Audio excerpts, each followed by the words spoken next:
large, our hardest sector to crack. When the economy does well, we all drive more. People move more goods by truck. We buy more big trucks because gas is a little bit more affordable. And our utilities have been working to decarbonize, and what they mean by that is get rid of coal and natural gas in their pipelines. He's really good at twirling. He's also a total ham because he comes with me to all my meetings and has been since he's been born, roughly.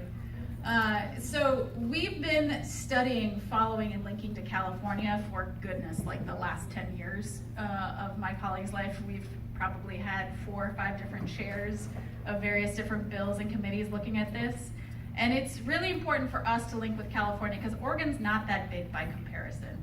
Linking to one of the largest economies in the world would mean that we would have administrative stability. They already have a software system that runs auction platforms. And we'd have access to some of their knowledge and know-how, and having tried this and been at it for years and years and years at this point. So what was a pivotal moment for Oregon was in 2017, California's program was up for reauthorization, and it passed with bipartisan support. It passed with bipartisan support, but it also lost some of the progressive Democrats down there in the process. They didn't feel like it went far enough, fast enough, and it turns out they were a little prescient because for those of you who follow this issue closely, we found out through our national US report and the international report that came out last year that we have about 12 years to really curb our carbon emissions, halt them, and then continue to make gains on decarbonizing our entire system.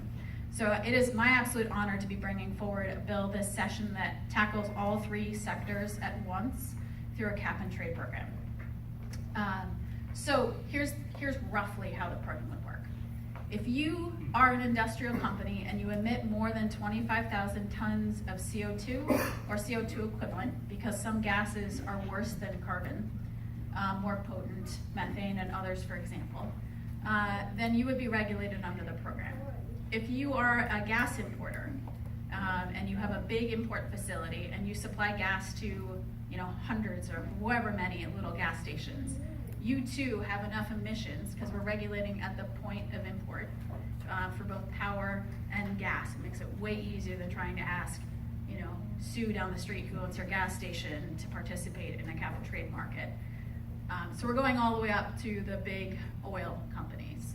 They will be in charge of buying enough permits to cover their pollution that they're contributing in the state. So our threshold for regulation is 25,000 tons of CO2 or CO2 equivalent a year. That captures about 100 of our largest companies in our largest sectors, our utilities, electric, and natural gas, and the different types of providers that we have around the state. It also captures, at times, some of our cooperatives. So at times our electric cooperatives, which don't usually exist in and around Portland, but it's Eugene, Water and Electric, they buy their energy from BPA off of hydro. But at times when hydro is fluctuating, they need to supplement their energy load with either natural gas purchases or coal purchases, and those can happen out of state. So we are looking across the board to make sure that we're regulating fairly. So if we're at the point now where companies have known for several years that they're likely to be in, and they are our largest companies in the state. What that also means is they tend to be anchor businesses in our communities, and it happens both in suburbs and rural communities and in our cities. They are our Intels, they are our Ash Grove Cements. By and large, since they are so big, they provide some of the best jobs in those communities and the best, most well-paying jobs. So I joke, because what we call this company sector, where they are energy intensive, they either use a lot of energy or they put out a lot of emissions, and they're trade exposed, which means that they compete nationally or globally with other sectors not underneath a regulatory program like the one we're participating. And they're usually part of larger company networks where they could pick up and move, or more likely the headquartered company, the big company in charge, will simply close operations here in our state and boost operations somewhere else where it's cheaper for them to do so. So before we finished with the bill, and throughout last year, we commissioned 3 studies. One was around how to treat and how to evaluate these energy-intensive trade-exposed companies here, whether to grant them direct allowances, how to move them towards cleaner equipment and cleaner technology. We commissioned an economic study, and we also commissioned a study on the opportunities within our Great Oregon forests to sequester carbon and what our capacity is there. We now have all of them back. I'm pleased to tell you that the economic study modeled on our base bill, roughly, and the work that we did in the past said if we were to pass cap and trade this year, we can expect to create an additional 50,000 jobs by 2050, and it'll boost our overall economic output above and beyond what we could expect by more than 2% at that point in time. And it's really because Oregon, we are an importer of electricity. Aside from our solar and some wind farms, we don't domestically here, we don't have refineries that have a lot of jobs. We mostly import everything. You know, we've got some people working for BPA, but hydro is not a super labor-intensive job. It happens by itself.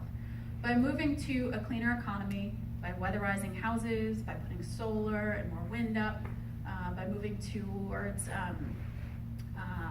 electric cars or hydrogen cars as that sector continues to evolve, we reduce impacts from pollution in our neighborhoods. That's one of the first and earliest benefits to moving to a cleaner transportation fleet. And then over time, we'll be boosting those sort of small company jobs that come in and may improve energy efficiency for commercial facilities or even your houses. Those are things that can't be outsourced even when the recession takes a turn. So where we are today is we issued our shares omnibus amendment. Now I think at this point we've had from all of our colleagues on a single bill somewhere in the neighborhood of 75 amendments. Now some of my colleagues like to group them all together, and other of my colleagues, like our Vice Chair, Senator Benz, puts them in one at a time. So Senator Michael Demro and I have been collecting feedback across all these sectors for the last several months, and about 2 weeks ago we put them all together in a first go, in our -31 amendments. We knew we weren't done with everything yet, but we listened to the feedback you had given us over the last couple weeks and the last couple months. And I just want to quickly outline some of the key changes. They were picked up in the newspaper, and actually we think they did a pretty great job of covering things, but to let you know exactly where we are. A concern we heard again and again is that gas prices will rise for seniors on fixed incomes or people on low income who can't afford those sort of jobs. I will note that gas prices in the last 2 weeks have risen more than 20 cents if you've been paying attention. I've never watched gas prices so closely as I do right now. Nonetheless, to address those concerns and make sure that we are helping people least able to both afford climate change and least able to afford rises in energy costs, we're setting aside about 1/5 of total program revenue to create a climate action credit. We're going to be working on setting up a mechanism within your personal income taxes where you'll be able to apply for and receive a refund roughly proportional to the costs of the program if you are at sort of a median household income or less. So we'd like to keep some of those families whole. The next is, we heard loud and clear that we needed to target our investments to communities most impacted by climate change. And so we've put aside 10% of climate investment proceeds for tribes, and as a government-to-government relation, they will be in charge of investing their funds where they best see it, since they are sovereign nations, and we'll be working with them to help partner with them and make sure it's going towards great things. We also are setting aside 40% of funding towards impacted communities directly. So those are going to be going to rural communities, coastal communities, communities disproportionately impacted, those financially disadvantaged. The definition's in the bill, but it's basically the folks that you would expect to need a little assistance. We're going to be making sure those dollars get to them. We did some clarifications on how we're going to invest in transportation systems. I will note that our hands are a little tied here. Because of our highway trust fund in our Constitution, monies raised associated with transportation from transportation fuels are constitutionally dedicated to our Highway Trust Fund. Now, in 2017, we were able to pass, and the Supreme Court upheld an EV rebate. And within the Supreme Court decision that we got last August, they talked about a couple different types of regulatory programs that may not be dedicated to the fund. We're anticipating that somebody may raise that issue after we pass this bill. That's important for one main thing. Our trust fund, our Highway Trust Fund, requires that we spend dollars in that fund for the benefit of our roadways. Now, how many of you think that we're gonna fight climate change by building more highways? Okay, just checking. That is one of the few things that we can do within the fund. Our investments here have to go part and parcel with the roadway. So we have options. We could build sidewalks, we can build bike lanes, we could build bus rapid transit lines, but not actually invest in the transit. We can't invest in electrification because all of those things happen outside of the main road, because you wouldn't want to charge your car in the road. We can invest in culverts, so we can do things around adaptation. We can replace bridges that are most at risk of falling. 101 would be a prime target for those kinds of funds. If these funds are not constitutionally dedicated, then we can do the investments that we know we need in urban areas around transit, around electrification, and we'll be able to balance that in rural areas where they need to make sure that their key transit corridors are not getting washed out, especially on the way to schools and hospitals and other key infrastructure. So it'll just provide us a little bit more flexibility. Either way, we know there's more than enough need here. We are treating our EITE businesses a little differently after they receive some feedback. We're gonna be holding them after a 3-year sort of grace period in the bill to a best available technology standard within their sectors. So we'll be working with them and third-party consultants that they hire to see what is functionally available for what they produce. And some of them tell us that they've already invested a lot of money to get there and they're doing best in class. We're gonna find out. And if that's the case, they'll be getting 95% of allowances to cover those emissions because we want them to pay a little bit. Everybody should have a little skin in this game. And with the emission allowances that they're gonna purchase, we'll be reinvesting those in more energy efficiency options for the businesses that can't financially get there on their own just yet. We heard you loud and clear. If you happen to email or contact us saying, please cover F-gases underneath the bill, we did. The exemption for Intel is now out of the bill. The exemption for Covanta, which is a facility in Marion County that burns waste to energy, is also now out. And we are regulating landfills the most stringently in the country. So we've done our best to make sure that you feel heard. Regular people stood up time and again and said, we're ready to make sure that we're doing our part to fight climate change, but we want to make sure businesses, industries, and others are also doing their part. So we brought everybody in. Time and again, we also heard that wildfire risk was a huge concern. And we went back through the bill and realized there was no actual direct call-outs for work to prevent and reduce the risk of wildfire in some of our impacted communities. So we've done that as well. Now here's the part that I think is most appropriate for our venue. We are setting up a $10 million per biennium Just Transition Fund, and we will be supporting economic diversification, job creation, job training, and other employment opportunities. We know within the last couple months, 2 mills have closed in Oregon, not related to this bill. There's plenty others, and I know we're among friends, owned by the Koch brothers, who are also threatening to leave if we pass this program. Now there's other things at risk for some of these mills. They are struggling because it is tough to compete economically in the South, where they have closer proximity to cheaper wood, and with Asia, particularly given the tariffs. Nonetheless, these are great family wage jobs in some of these communities, and we want to make sure they have access to post-secondary job retraining and other opportunities should they need them, should their employers make decisions really much more related to their economic realities, unrelated to one particular bill. Particularly since we've bent over backward to make sure that if they are doing the right thing, they are not going to be paying under this program a lot.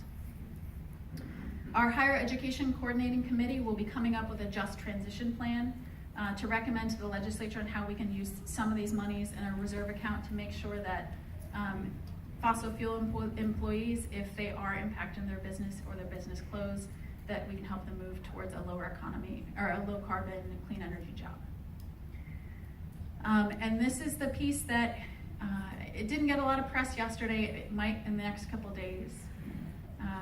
If you're familiar with some of our labor unions, both the Carpenters and the Oregon Building Trades Council came out in favor of the bill yesterday. And that is because we've been working with them collaboratively over the last couple of months to hear their concerns. They strongly believe that we can have a clean environment and also good family wage jobs, good labor jobs, and we can reinvest in prevailing wage jobs where we need them. And so we've set up model rules that'll be some of the best in the country for smaller construction projects that will require and include baseline wage and benefit standards, including health insurance for your workers, responsible contracting provisions, and a requirement for labor peace practices, which is a project labor agreement. In advance, you talk about how you're going to mediate conflicts in a way that works for workers.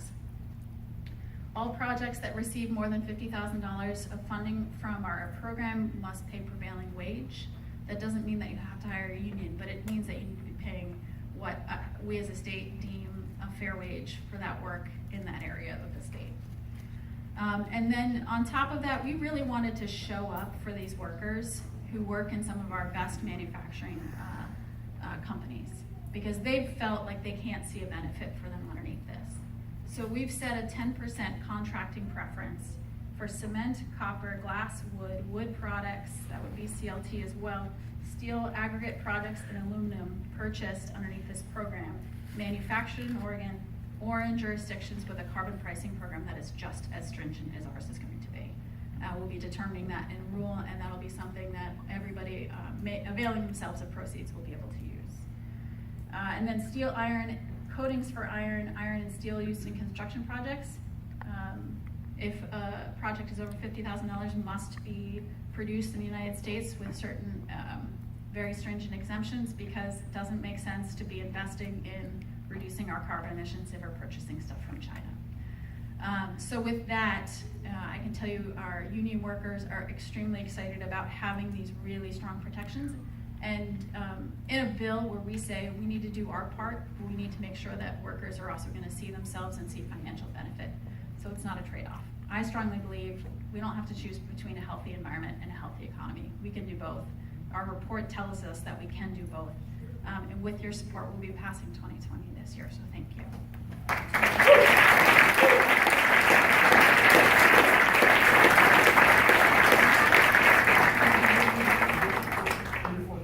Sure, yeah. Why don't we take 3 or 4 questions? Sure.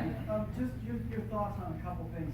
One, everybody knows about Jordan Cove LNG, but the other thing, Zenith Energy, people might not know about, wanting to quadruple their rail transport of tar sands, Canadian tar sands.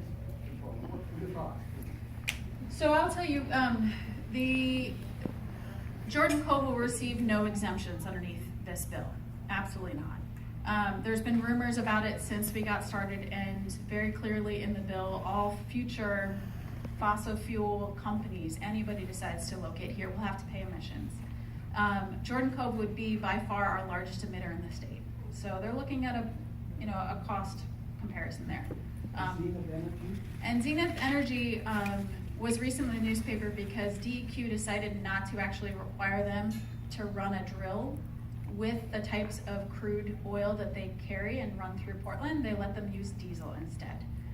I followed up with DEQ to ask them when they're going to be using crude oil, the stuff that they actually use in the sample spill drills that they do. So we'll be finding out more information about that. Yeah, let me grab you back there. I have a question. So your regulations and taxes will apply to large corporations, not small businesses and individuals, correct? Correct. And to the extent, so natural gas is the cheapest it's been in 30 years. Not hard to Google that and find that out. It's the cheapest it's been in 30 years in Oregon because most of our natural gas comes from fracked gas in Colorado and in Canada. We're trying to give them market signals to invest in renewable natural gas, reduce natural gas consumption, and eventually rethink their supply lines without spiking our utility bills. It's going to be a tough balance in making sure that we start to, well, we know we need to come down quickly. All of the scientists in the world basically say, hurry, you cannot hurry fast enough. At the same time, Oregon's a pretty blue collar state. We don't make a lot here. We're pretty reliant upon our natural resource industry. And so we are working to find that balance between setting up a strong program that's also not gonna spike our gas prices and our electricity prices. And that probably will include some rebates or holding that rate steady a little bit. I have a separate unrelated question. Sure. So you said you're supporting the electric car initiative, but I've read and heard about studies online that say that buying a new electric car can actually, in some cases, be worse for the environment than keeping an older car around, because you then need to make the new car and emit lots of fossil fuel emissions. So what are your thoughts on that? It's a long-term decarbonization and electrification. Oregon has some of the higher electric car ownership rates, and that's great. We're not asking people to go out and ditch their cars right now, because that's financially not affordable for most of us. What we need to do is set up the infrastructure so that in the next 10 to 15 years, as people are naturally replacing their cars, they're moving to electric cars and picking the one that is gonna produce less emissions over time. Now, if all of us in the state ran out and picked electric cars right now, we have this great coal to clean bill that we passed in Oregon, but we're not gonna be phasing coal out of our electricity supply lines until 2030. So we would actually be making the problem worse right now if we all ran out and purchased electric cars, because they'd need to buy additional fossil fuel energy to supply. So what we're kind of doing is sending all the market signals to hurry up and create the infrastructure that we need to make that transition. So ideally by 2035, we are reducing our emissions by about half. Yeah. A couple more. Representative, I have to say, it makes me really proud to have somebody as brilliant as you on that committee. I mean, we're really lucky. You've marched on that.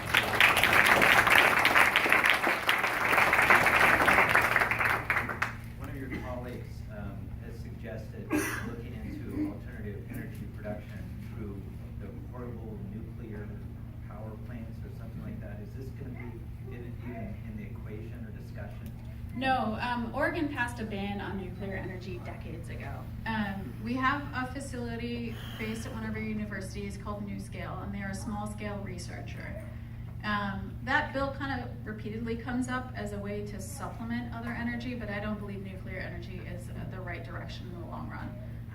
And no, we're not planning on bringing any proceeds. Actually, to your point, Charles, I also want to acknowledge and thank everybody else who's helping us to get to this point. I think really what sets Oregon apart from the rest of the country is the fact that our governor has made a tremendous commitment to helping us get this bill over the finish line. So I want to give our governor a big round of applause.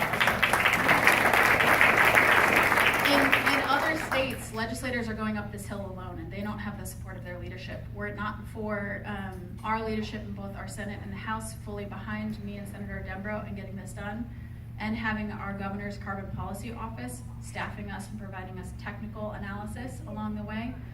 Michael Demmer and I can do a lot researching on our own, but somebody needs to help us be in the background crunching math, doing the numbers analysis on greenhouse gas emissions from individual companies, and our staff are doing just about the best job I could have ever hoped for in helping us get there.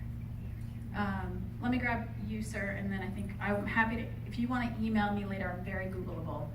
You can Google power legislator, you'll find me. I'm happy to answer any questions. California passed a law to get rid of all their dirty diesel trucks and get the more modern ones that put out less emissions. Mm-hmm. But they're dumping their dirty trucks into Oregon.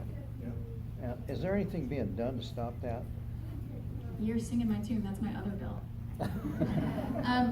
Fortunately, the dumping problem is happening, but not as bad as we had feared. We've been tracking the inflow, and it's not great. But our problem fleet is largely our in-state fleet, and it's been bad for years.